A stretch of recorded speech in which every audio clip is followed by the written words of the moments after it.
কতদিন ধরে মেয়েদের বিরক্ত করছিস? তোর বাড়িতে মা বোন নেই? মানবি না? তাহলে নে, এবার ইন্সপেক্টরকেই সামলা। বন্ধুরা, কি হলো যখন এক এএসপি ম্যাডাম একজন বিধবা নারীর ছদ্মবেশে থানায় পৌঁছালেন, কিন্তু তাকে অসহায় বিধবা ভেবে এক ওসি তার সাথে খারাপ ব্যবহার শুরু করল। তবে বন্ধুরা, ওই ওসি জানতো না যে যার সাথে সে এমন করছে তিনি একজন পুলিশ অফিসার। এরপর ওই এএসপি ম্যাডাম যা করলেন সেটা শুনে আপনারাও অবাক হয়ে যাবেন। রাত প্রায় 10টা বাজে রংপুরের এক সুন্দর সরকারি বাংলোয় এএসপি ফারিয়া হক অফিসের ফাইলপত্রের মধ্যে ডুবেছিলেন। ঘরে মৃদু আলো জ্বলছিল, নীরবতা চারপাশ ঘিরে রেখেছিল, আর টেবিলের ওপর রাখা একটা মোটা ফাইল বারবার তার মনোযোগ কেড়ে নিচ্ছিল। ফাইলটার ওপরে বড় করে লেখা ছিল গোপন নারী ও শিশু নির্যাতন দমন কেন্দ্র, অনিয়ম রিপোর্ট। ফারিয়া একটা দীর্ঘশ্বাস ফেলে ফাইলটা খুললেন। প্রথম পাতাতেই তার মনটা কেঁপে উঠল। ওসি আরমান চৌধুরীর বিরুদ্ধে নারী বন্দীদের সাথে যৌন হয়রানি, শারীরিক নির্যাতন ও মানসিক অত্যাচারের অভিযোগ। নিচে কোনো এক বেনামি সূত্র থেকে পাঠানো দুটো ছবি আর একটা অডিও ক্লিপের ট্রান্সক্রিপ্ট ছিল। ফারিয়ার ভেতরটা রাগে আর ঘৃণায় জ্বলে উঠল। এটা শুধু তার দায়িত্ব ছিল না, এটা ছিল মানবতার প্রশ্ন। সরকারিভাবে তদন্ত শুরু করতে গেলে অনেক সময় লাগত। ফারিয়া মনে মনে বললেন, কিন্তু এই নারীদের আর্তনাদ আর অপেক্ষা করতে পারে না। কয়েক ঘন্টার মধ্যেই তিনি সিদ্ধান্ত নিলেন। ফারিয়া একটা পরিকল্পনা করলেন। তিনি নিজেই জেলে যাবেন, কিন্তু নিজের আসল পরিচয় নয়। তিনি যাবেন রাবেয়া খাতুন হয়ে, এক ৩৫ বছরের বিধবা নারী যার ওপর তার স্বামীর হত্যার মিথ্যা অভিযোগ রয়েছে। নকল এজাহার, নকল কোর্ট রিমান্ড, সব কিছু প্রস্তুত করা হলো। খুব অল্প কয়েকজন অফিসার এই পরিকল্পনার কথা জানতেন। 3 দিনের মধ্যেই জেলের বড় লোহার গেট দিয়ে একটা পুলিশের ভ্যান ভেতরে ঢুকল। ভ্যান থেকে ভীষণ দুর্বল দেখতে একজন নারী নামলেন। তার চোখে ছিল রাজ্যের ভয়, হাঁটাতেও ছিল জড়তা। অসহায়, ছেঁড়া কাপড়, মাথায় ঘুমটা আর হাতে কয়েকটা ভাঙা চুড়ি। তিনিই ছিলেন এএসপি ফারিহা, যিনি এখন রাবেয়া হয়ে গেছেন। জেলের প্রথম রাত ছিল অসহনীয়। স্যাঁতস্যাঁতে একটা কামরা, বাসি ডাল আর খিস্তি খেউড় করা মহিলা কারারক্ষী। ফারিয়া প্রতিটি মুহূর্তকে অনুভব করছিলেন, কারণ এখান থেকেই তার অভিযানের শুরু। পরের দিন একজন নারী কয়েদি আস্তে করে তার কাছে এসে বলল, বুবু নতুন আইসেন, বেশি কথা কইয়েন না। ওসির নজর পড়লে কিন্তু সব শেষ। ওই নারী ছিল নাসিমা, যে গত 4 বছর ধরে বিনা বিচারে জেলে পড়েছিল। কেন? ফারিয়া সরলভাবে জিজ্ঞেস করলেন। নাসিমার চোখ ভিজে গেল। সে ফিসফিস করে বলল, হেরাত কইরা মাইয়াগো ডাকে, যারা যায় না তাগরে মারে, নাইলে খাওনের লগে কি জানি মিশাইয়া দেয়। ওই রাতেই ফারিয়া ঠিক করলেন আর কোনো অত্যাচার তিনি নীরবে দেখবেন না। তিনি সেলের দেয়ালের একটা ফাটলে একটা ক্ষুদ্র ক্যামেরা লুকিয়ে রাখলেন।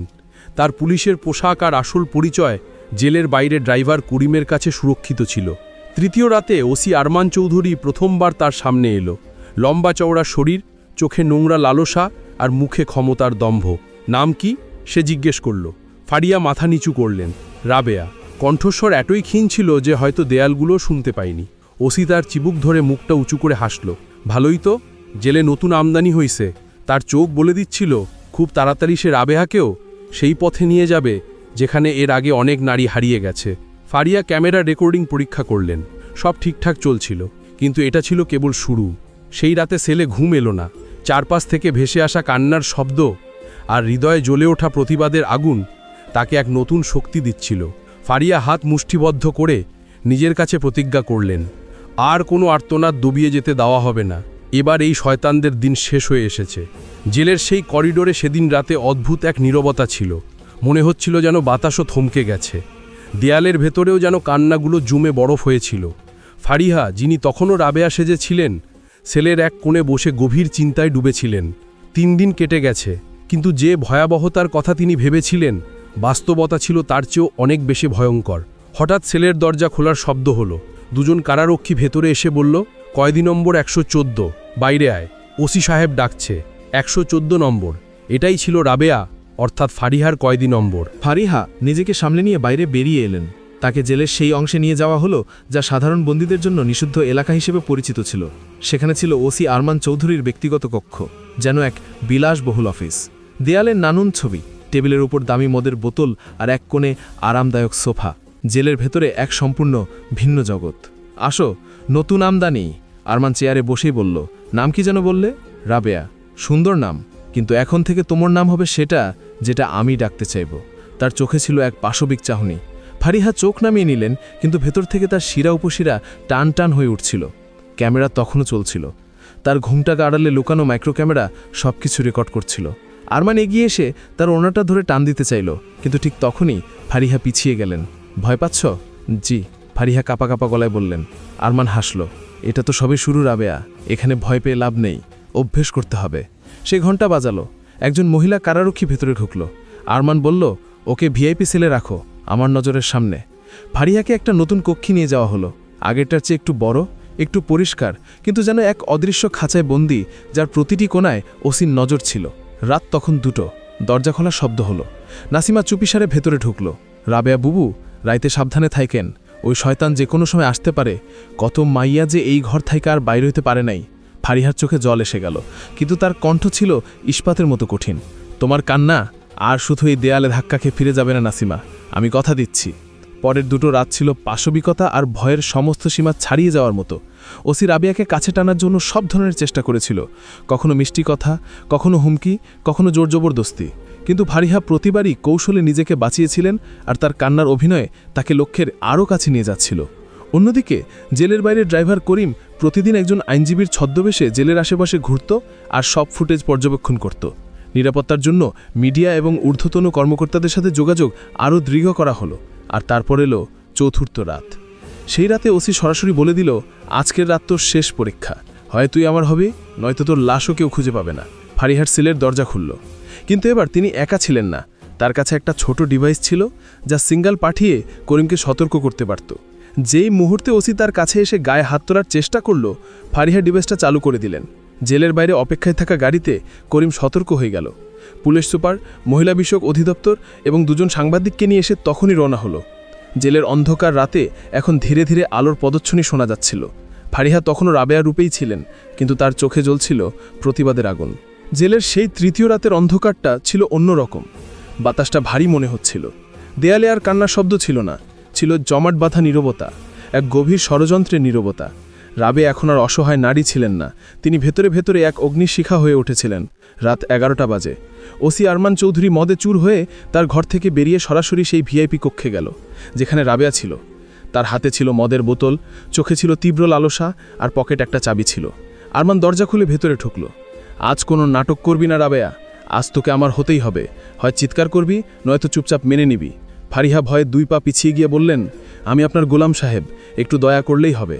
আরমান দরজাটা ভেতর থেকে বন্ধ করে দিল। ঘরে তখন আর কেউ ছিল না। ঠিক তখনই ফারিহা ধীরে ধীরে তার কোমরের পেছনে থাকা একটা বোতাম চাপলেন। লাইভ স্ট্রিমিং চালু হয়ে গেল। ড্রাইভার করিম ঠিক সেই মুহূর্তে ভিডিওটা অনলাইনে ছড়িয়ে দিতে শুরু করলো। আরমান যেই ফারিহার কাছে আসার চেষ্টা করলো, ফারিহা বললেন, আগে আপনার সেবা করব নাকি সেটা বলবো যা আমি জানি? আরমান হক্ক চুকিয়ে গেল। কি মানে? ফারিহা আবার সোজা হয়ে দাঁড়ালেন। তার মুখে ভয় নয়, বরং আগুনের ঝলকানি। আমি জানি তুমি এই জেলে শুধু উর্দি পড়ে বসে নেই, তুমি একটা আস্ত অপরাধ চক্র চালাও।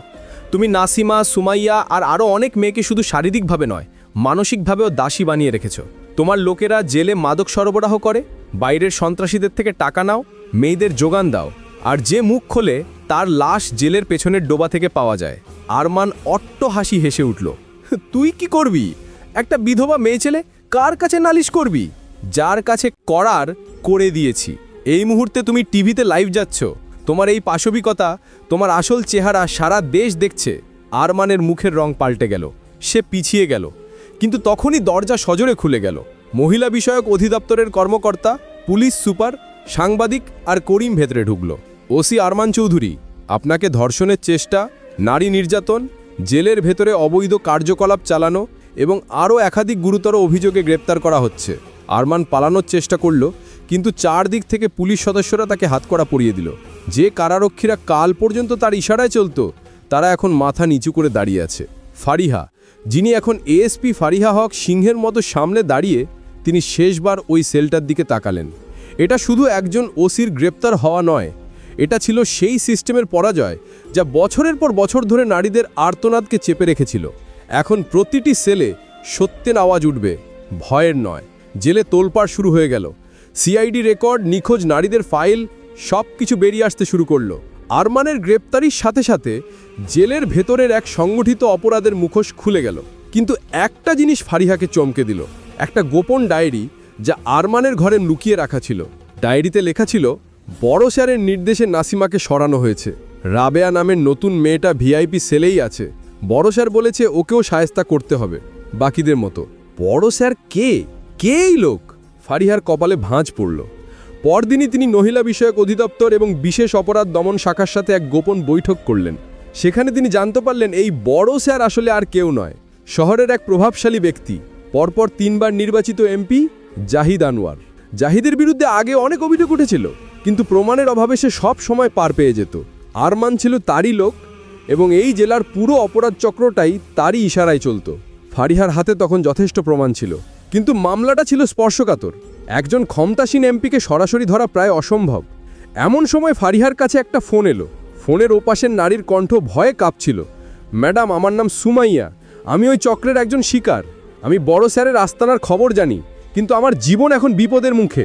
ফারিহা ফোনটাকে অত্যন্ত গুরুত্বের সাথে নিলেন এবং পরদিনই ছদ্মবেশে সরকারি গাড়ি ছাড়া ওই নারীর সাথে দেখা করতে বেরিয়ে পড়লেন।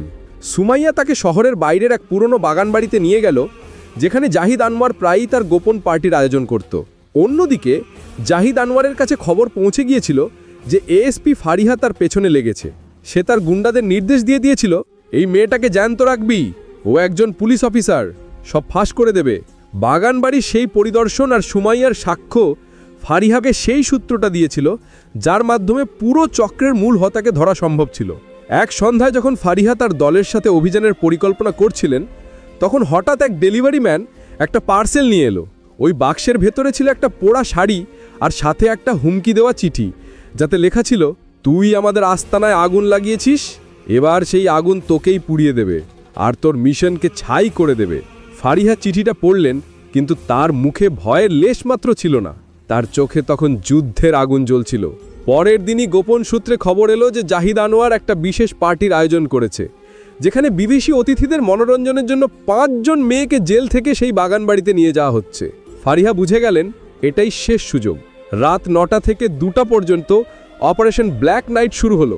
ফারিহা পুরো দল নিয়ে বাগানবাড়ির দিকে রওনা হলেন, কিন্তু পথে এক ব্রিজের ওপর এক ট্রাক এসে তাদের গাড়িকে সজোরে ধাক্কা মারল। ড্রাইভার করিমের ঘটনাস্থলেই মৃত্যু হলো।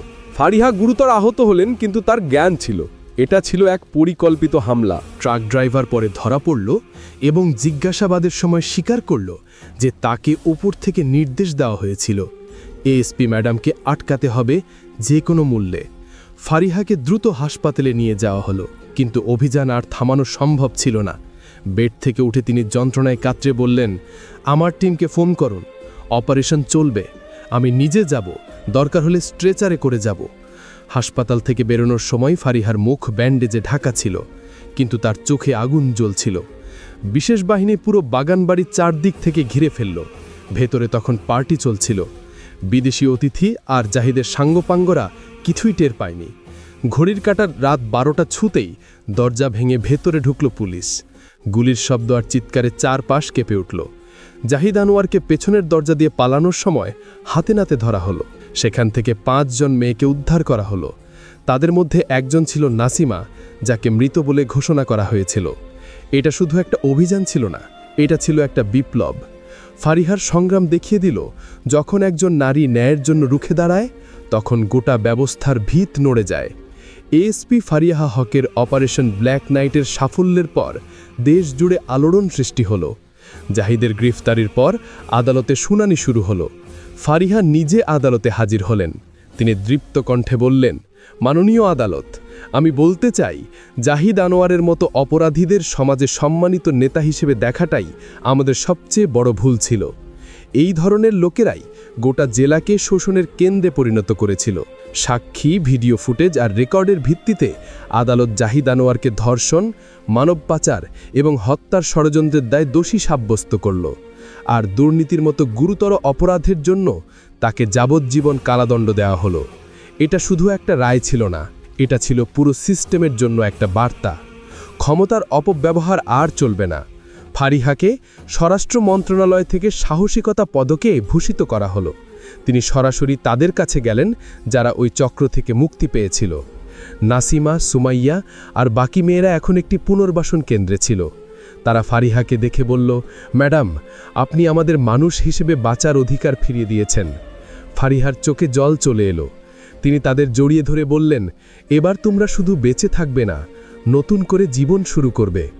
এক সাংবাদিক ফারিহাকে শেষ প্রশ্ন করলেন, ম্যাডাম, এত শক্তিশালী শত্রুদের বিরুদ্ধে লড়তে আপনার ভয় লাগে না? ফারিহা হাসলেন এবং বললেন, যখন একজন নারী বিধবা সেজে জেলে যেতে পারে তখন। ভাইরা, এই গল্পটি কেবল বিনোদন এবং শিক্ষামূলক উদ্দেশ্যে তৈরি। এখানে দেখানো সমস্ত চরিত্র, ঘটনা এবং সংলাপ কাল্পনিক। কোনো বাস্তব ব্যক্তি, প্রতিষ্ঠান বা ঘটনার সাথে এর কোনো সম্পর্ক নেই। দয়া করে এটিকে কেবল একটি গল্প হিসেবে দেখুন এবং উপভোগ করুন। আমরা কার অনুভূতিতে আঘাত করতে চাই না। যদি আপনাদের এই গল্প ভালো লাগে তাহলে লাইক দিন এবং আরও বেশি করে মানুষের কাছে শেয়ার করুন। কমেন্ট করে জানান কোন অংশটা সবচেয়ে ভালো লেগেছে এবং আমাদের চ্যানেল আসল ফাইল সাবস্ক্রাইব করতে ভুলবেন না, কারণ আমরা আপনার জন্য এমনই অনুপ্রেরণামূলক গল্প নিয়ে আসব। ধন্যবাদ।